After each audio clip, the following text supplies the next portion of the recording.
ამ საახალწლო ლოთავობის შემდეგ არ ყოფილა ადვილი რეჟიმში დაბრუნება, მაგრამ საჭმელი თუ არ მექნება, ჩემივე ოჯახის წევრები ცოცხლად შემჯამენ, ამიტომ მოდით რამე მოვამზადოთ.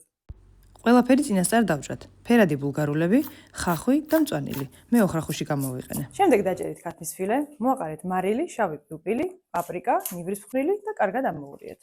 მე როგორც ორი ნაბიჯის მომხმარებელი, გირჩევთ გამოიყენოთ მათი ორჯერორი ბარათი, დააგროვოთ ქულები და მიიღოთ დაუსრულებელი ფაზაკლებები.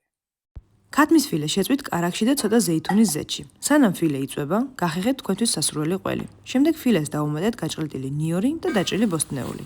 ამოურიეთ და დაელოდეთ, რომ ბოსტნეულის მოითუშოს. თუ ფილე გამოშება და ბოსტნეულს ცხიმი დასჭირდება, ცოტა ზეითუნის ზეთი დაუმატეთ.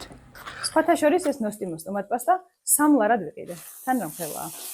შემდეგ მოასხით ნაღები. ბოლოს დავამატოთ მოხარშული მაკარონი, რომელიც მე წინასწარ მოვხარშე და კარგად ამოურიოთ. გემოვნებით მოაყარეთ მარილი, დაუმატეთ გახეხილი ყველი, რაც მეტი მით უკეთესი. ასევე მწვანილი, კიდევ ერთხელ ამოურიეთ, ყველი რომ ჩადნება მზად არის და გემრიელად ახლა მიირთვით. უმჯობესია ერთი 3 დღე გამოიზოგოთ ეს სადილი და ნერვები არ მომიშევოთ ოჯახის წევრებო.